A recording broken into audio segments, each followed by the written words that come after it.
Madho dzulu ya uzembe. Mwanangu, usikiliza hekima yangu, baga sikiro usikilize kumanya kwangu, ili ukale na akili na mulomoo utunze maarifa. Mulomo wa malaya unatuza uchi wa nyuchi, na manenoge galaini kukira mafuha. Ela mwisho autsungu here chadokera anatsinza here luhamba. Magulu ge ganalongoza kuzimu, nyayoze zinalongoza mbirani. Iye akatuwe ngira ya uzima, iye katuwa ngira ya uzima. Ngiraze niza kutangatanga na hata kana habari. Vikara uwe mwanangu nisikiza, na unisikize maneno gakanwa kangu. Kala kure jomu naye, na usisongerere muriango wa nyumbaye.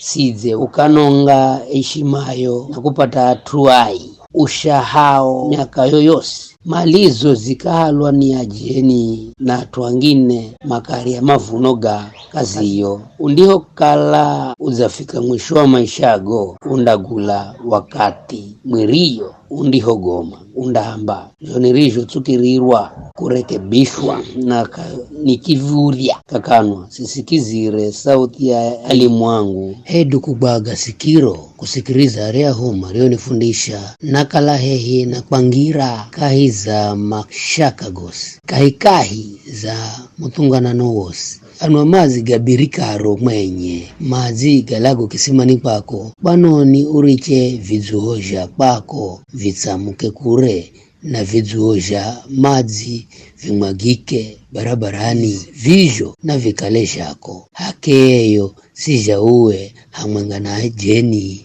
chemi ya kwako nae haswe. Mufurahie mucheo wa utanani, ni mudzo here kafuno na fahiza here mbala. Mahomboge naga kutoshe siku zosi, na kwa mahenzoge ufurahirwe kwenda manangu. Panoni ufahirwe ni mwana muche muzembe, na kumwangiza katini mwana muche asiye kala wako.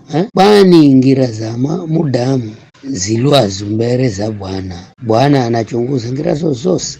Mahendo mai gamutu mtiriri ni kumugwira iye na kubwirwa ni nyubweza dambize mwenye. Iye andafa bautua kutsoa lao, andangamika baunji wa uzuzue mwenye.